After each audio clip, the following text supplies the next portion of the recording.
Listen, something inside you has finally started to look back at you, and this moment right here is where that conversation begins. This isn't chance. It isn't an algorithm. This is a quiet collision that was already happening deep within your own awareness. And if you feel a subtle tremor under the surface of your ordinary day, a signal you can't quite dismiss, that is the real reason you're here. You weren't led here to learn something new.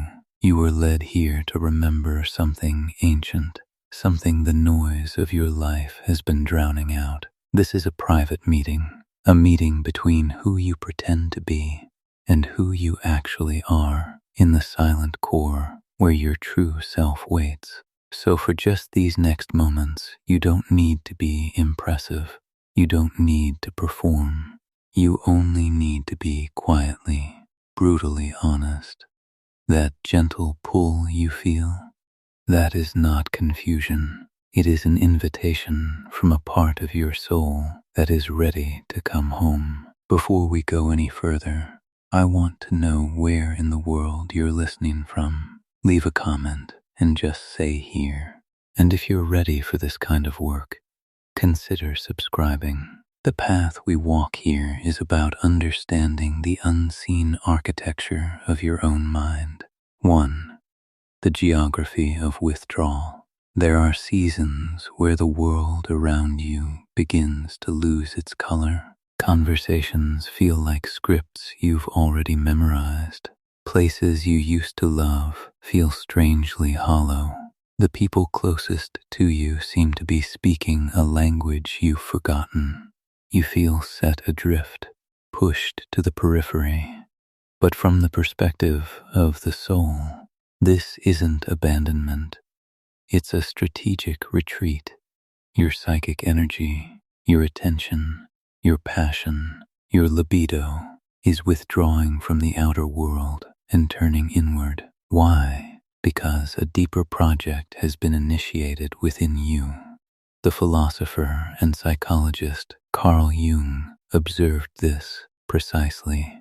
He said consciousness needs a void to hear its own voice. So life or God or your own deepest self, whatever you wish to call that guiding force, creates that void for you.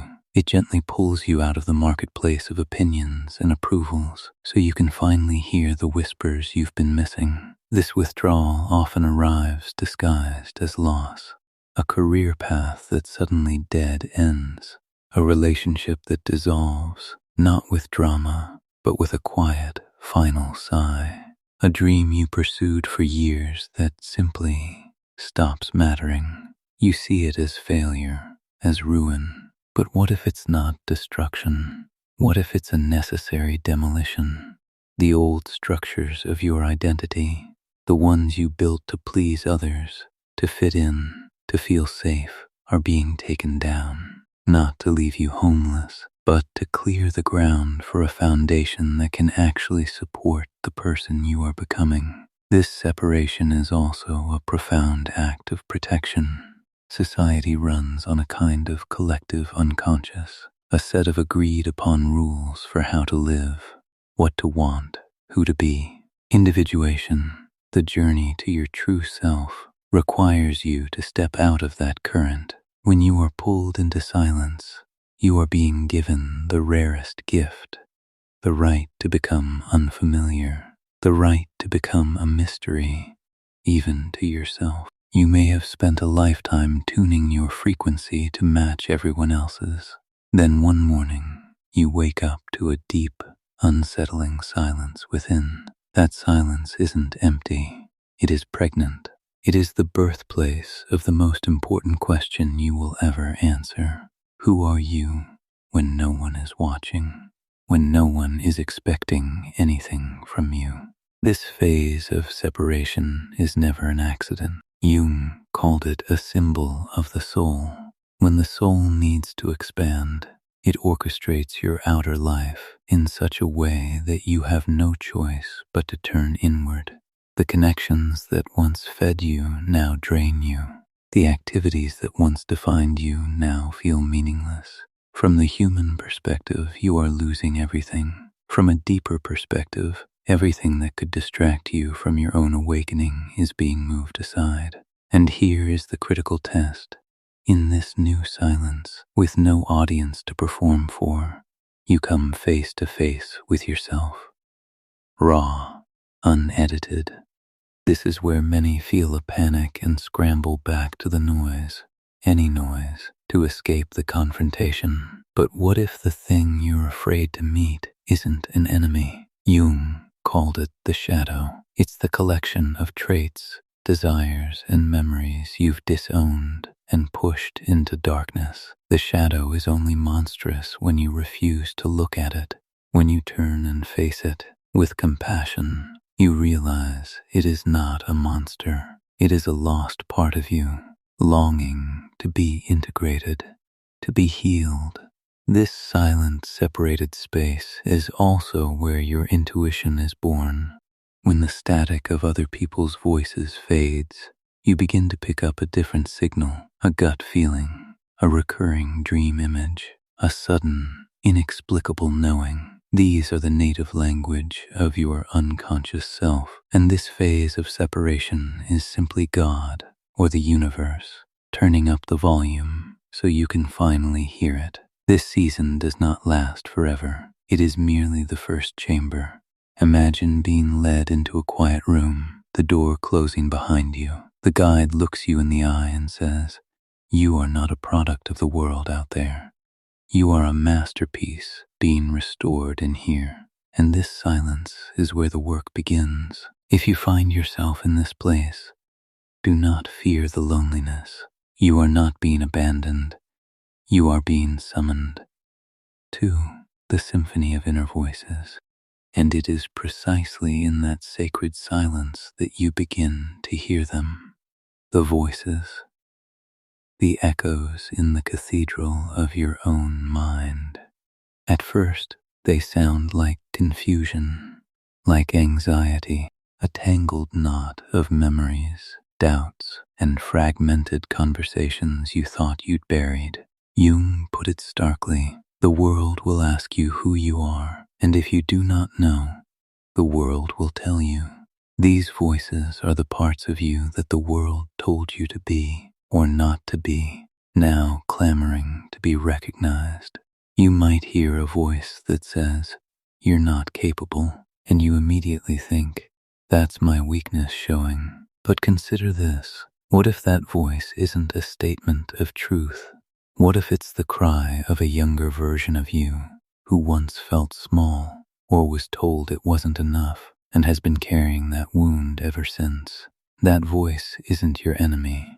It's a wounded child within your psyche, asking not for criticism, but for attention. Any voice that speaks to you with contempt, with shame, with relentless fear, that does not come from the divine or from your highest self. That comes from the unhealed past.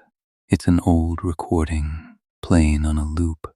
Some people, just as they're about to step into their power, hear a sharp, "Who do you think you are?" They mistake it for wisdom, for caution. But it's not intuition. It's an old defense mechanism, a complex, as Jung called it, a knot of psychic energy formed around a past hurt. When your present life brushes against that sore spot, the entire complex activates, shouting its old warnings. When these voices arise, you feel torn, paralyzed, one part pulling you back toward safety, another urging you forward toward growth. But from a higher perspective, this isn't a battle you need to win. It's a meeting you need to attend. The shadow doesn't appear to destroy you.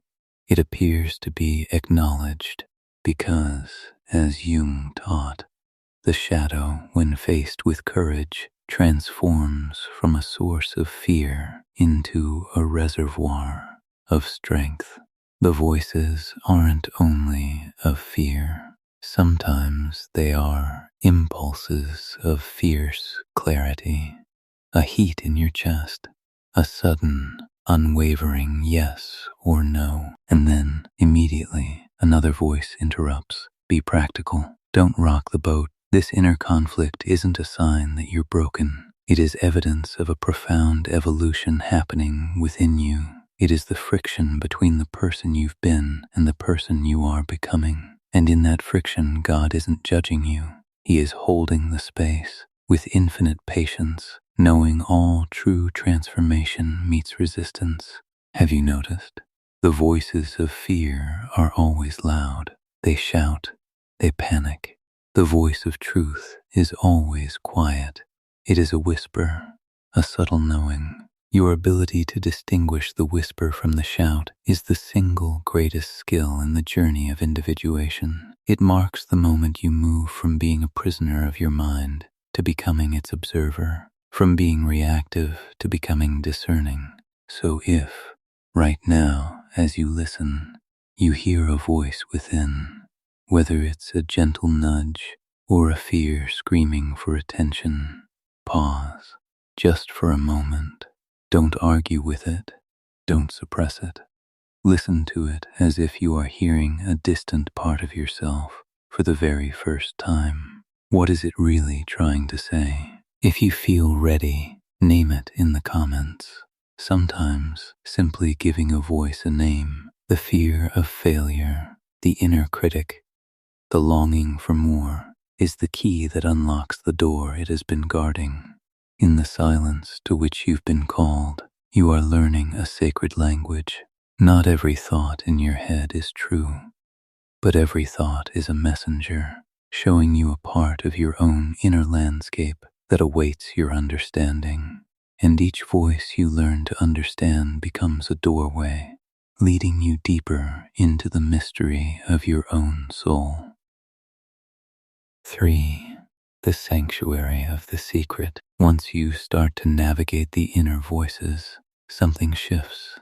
The outside world grows quieter, its opinions lose their weight, and in that newfound inner stillness, you are entrusted with something fragile and profound, something the crowd can neither understand nor receive. The most important revelations of your life will never be handed to you on a stage amid applause. They arrive in the silent, unrecorded moments. They are written in the language of your soul, not the dialect of the collective. The crowd operates on shared logic, on visible trends, on the surface of things. But God, or yourself, communicates through symbols, through dreams, through those inexplicable certainties that rise from your core. That's why what you receive in silence often feels inexpressible. It's a knowing, not an opinion. Think of a composer who hears the melody, not in a crowded concert hall, but in the stillness of the night, with only the hum of the refrigerator for company. That original, private moment is where the art is born. No one witnesses it, yet it contains the entire soul of the symphony.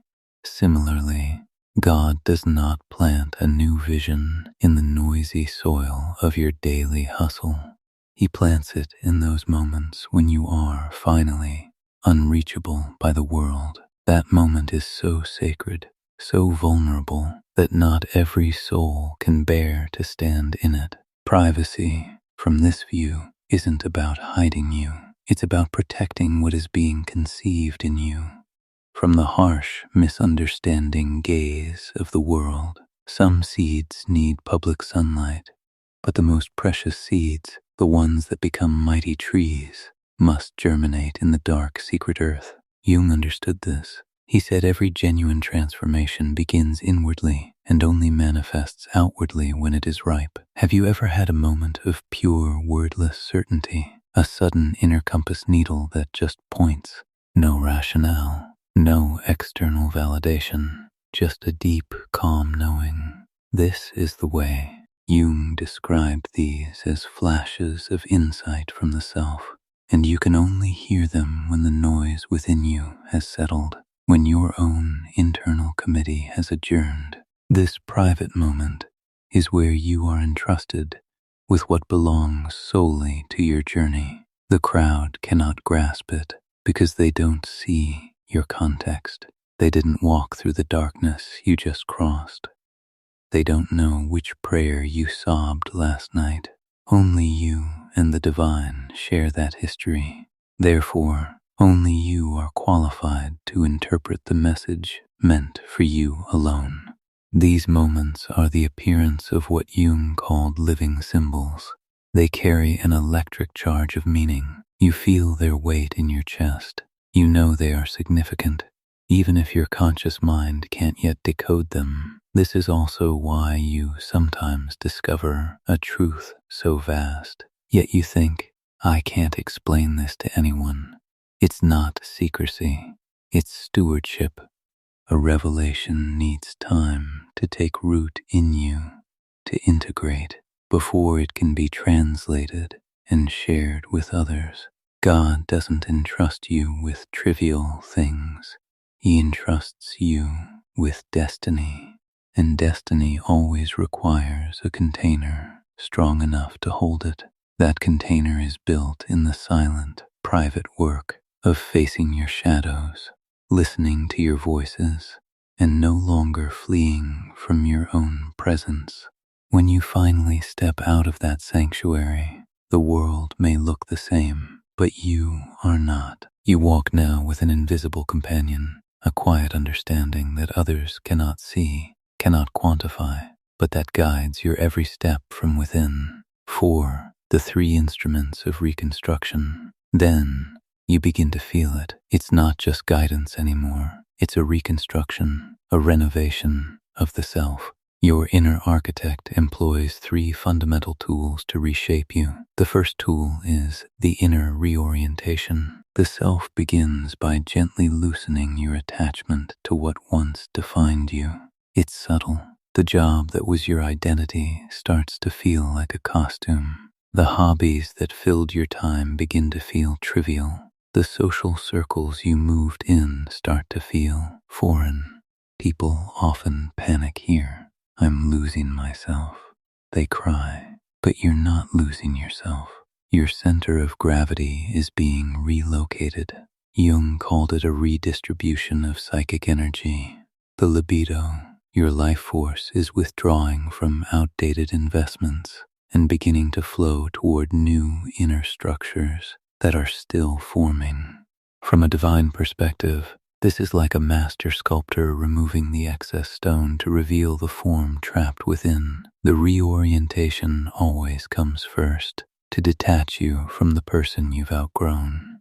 The second tool is the awakening friction. The self doesn't just move you, it tests the integrity of your new foundation with deliberate, minor collisions. These aren't tragedies, they are precise nudges. A passing comment from a stranger that strikes a nerve and makes you question a long-held belief, a small disappointment that reveals an ancient wound around your worthiness, a simple no you receive that illuminates a pattern of people pleasing you never saw. This friction isn't punishment, it's diagnostics. It shows you where the old, fragile parts of your psyche still exist, so you can consciously strengthen them. The third tool is the magnetic pull. After reorienting you and revealing what needs repair, the self begins to draw you toward your essence. This is the most mysterious and powerful tool. It feels like a quiet, persistent homesickness, but for a home you've never visited. A sense of this is for me about a path that makes no logical sense. A feeling of alignment when you engage in a certain activity, as if you are remembering how to be rather than learning. God uses this pull to teach you the critical difference between an egoic want and a soulful urge. The ego says, stay safe, be liked, accumulate. The soul whispers, go deeper, be real, surrender. This magnetic force isn't pulling you toward an external trophy. It is pulling you back to your own internal axis. For example, someone feels an inexplicable draw to write or to garden or to study the stars. There's no fame or money in it. But when they do it, time dissolves, and they feel profoundly themselves. That feeling is rarely from the ego, it's from the self, aligning you with your original blueprint. This pull is absolute proof that God sees you not as you currently are, but as the finished creation you are destined to become. These three tools work in concert: reorientation, friction, and pull. They form the holy trinity of inner transformation. They separate you, refine you, and then guide you home. This process is not comfortable, but it is impeccably precise. It is the journey of individuation in motion. If, as I describe these, you feel a resonance, a quiet shift happening within you, a recent friction that startled you, or a pull you can't name, acknowledge it. Write it down. Sometimes, simply naming the instrument being used on you is the first act of conscious collaboration with your own evolution. And the most beautiful truth is this: God is not rebuilding you into someone else. He is painstakingly restoring you to yourself, no longer warped by expectation, shackled by fear, or lost in the crowd's echo. These three tools are how He, with divine patience, returns your soul to its original shape. 5. The alchemy of perception. As these tools work within you, a deeper realization dawns. God's primary work is not to comfort your feelings, but to completely reshape your perception, to change the very lens through which you view yourself, your past, and your pain. Temporary comfort is a bandage. A transformed mind is the cure. The transformation doesn't start when the pain stops. It starts when God places His attention on the very memories you've locked away, the stories you've accepted as ultimate truth. The self does not erase your history. It decodes it. As Jung insightfully noted, you are not wounded by the events of your past, but by the meaning you assigned to those events. God enters that assignment room and gently turns on a new light. He looks at the heartbreak you've labeled proof I'm unlovable, and softly says, "No, this is proof you loved with tremendous courage." He looks at the failure you've called proof I'm inadequate, and reframes it. "This is proof you dared to try something monumental." The past itself doesn't change, but its meaning is alchemized from leaden shame into golden wisdom, the way a master jeweler turns a rough stone, catching the light on a facet no one saw, revealing a brilliance that was always there. One of the first narratives God rewrites is the hidden story you carry about your own identity. I am fundamentally flawed. I must earn my worth. Jung called these unconscious fantasies invisible scripts running in the background of your psyche, directing your life without your consent. God doesn't shame you for believing these lies. He simply holds up a mirror of pure truth and says, "Look, look again. This is who you've been all along." This is not a gentle process. To see your true reflection, you must let the masks fall. The persona you built for safety, the armor you wore for protection. You must face the unsettling fact that you have lived decades under an assumed name. And in that raw, vulnerable moment, the whisper comes, "I am not making you new. I am reminding you of what you are." To reshape the mind, God uses lived experience, not theory, a regenerative moment that shatters an old belief. Perhaps you've always believed you're not a leader. Then, in a crisis, you calmly direct others to safety. In that moment, the old story cracks. Maybe you believed you were selfish. Then a stranger thanks you for a small, forgotten kindness, and you see your own compassion reflected in their eyes. God also reshapes you by updating your emotional reflexes. You get triggered not because the present moment is so terrible, but because it's pressing on an old, unhealed wound. Jung said the unconscious will send the same pattern of pain, the same type of difficult person, the same frustrating situation, until you finally recognize the lesson it carries. When God enters this cycle, He doesn't stop the pain.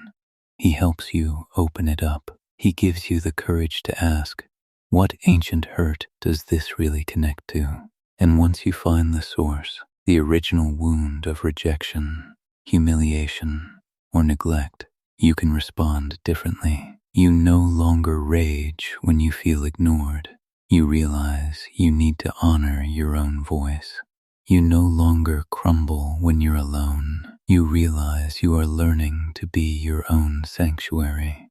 This is the goal of the reshaped mind, to respond from awareness, not from old automatic wounds. Part of this sacred renovation involves untangling your image of God Himself. Many carry a God of judgment, a distant scorekeeper. But as your mind heals, you begin to perceive Him not as a stern judge, but as the ultimate artisan, patient, meticulous, working on the masterpiece of you with infinite care and reverence. The reshaping always moves in one direction, from self-doubt to self-knowledge, from self-abandonment to self-ownership, from living to survive to living with sovereign purpose. He does not erase your past. He uses its raw materials to build your wisdom. He does not deny your pain. He transforms it into your greatest empathy. He is not creating a new person. He is revealing the original, true person you were before the world told you who to be. 6. The sequence of the soul. If reshaping is the internal renovation, then individuation is learning to live from that renovated space. And here is the soul's immutable law. You must learn before you live. You must go deep before you go wide. The soul matures in depth, not in breadth.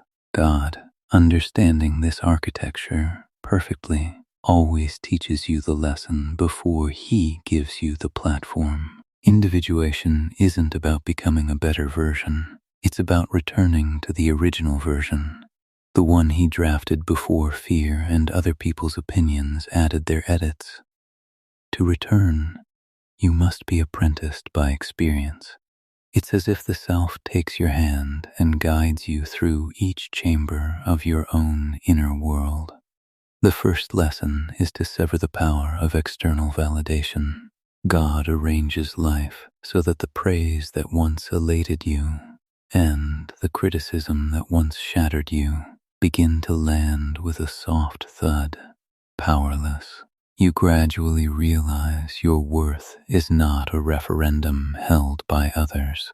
It is a fact established within. Jung called this the shift of the psychic center of gravity from the outer world to the inner self. Then, the journey teaches you to discern between the soul's whisper and the ego's scream. The ego says, hurry, expand, be seen. The soul says, slow down, root, be real. God always sides with the soul, because anything that blooms lastingly does so from unseen deep roots. You may feel a desperate urge to change your life overnight, but instead of open doors, you meet delay, resistance.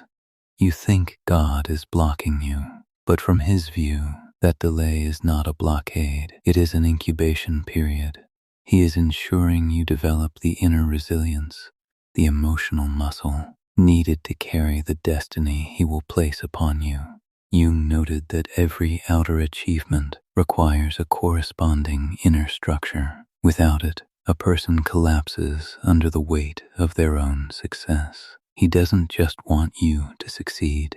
He wants you to be able to sustain the success, to bear the weight of the calling without it destroying you. You see this pattern in every profound story. Moses needed decades in the desert solitude to learn dependence before he could lead a nation. The disciples needed time in the quiet aftermath before Pentecost to become vessels. God is leading you through your own unique curriculum, the lesson of patience, the lesson of boundaries, the lesson of sacred release. Each lesson isn't about changing what you do.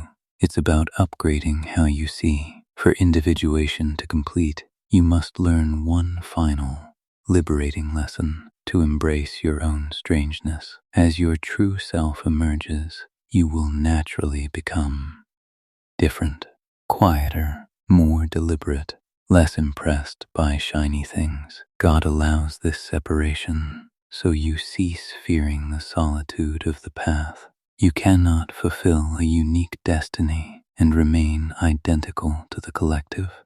Jung was clear. Individuation requires a degree of separation from the crowd to see your own true form. He is building you as a master potter works clay, pressing here, smoothing there, turning you on the wheel of experience until your form can hold the purpose he intends. The journey isn't linear, it's a spiral.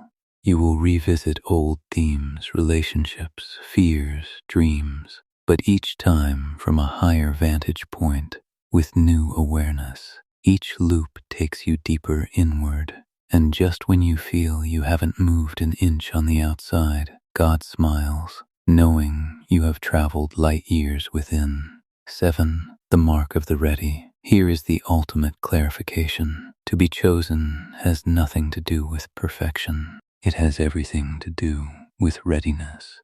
Readiness to be transformed. God does not seek flawless vessels. He seeks soft, receptive hearts. Hearts that, even through a crack of humility, will let the light begin its work. Jung said we do not become whole by eliminating our so-called bad parts, but by integrating them. The essence of being chosen, then, is this willingness to be unmade and remade, to be honest, not impressive.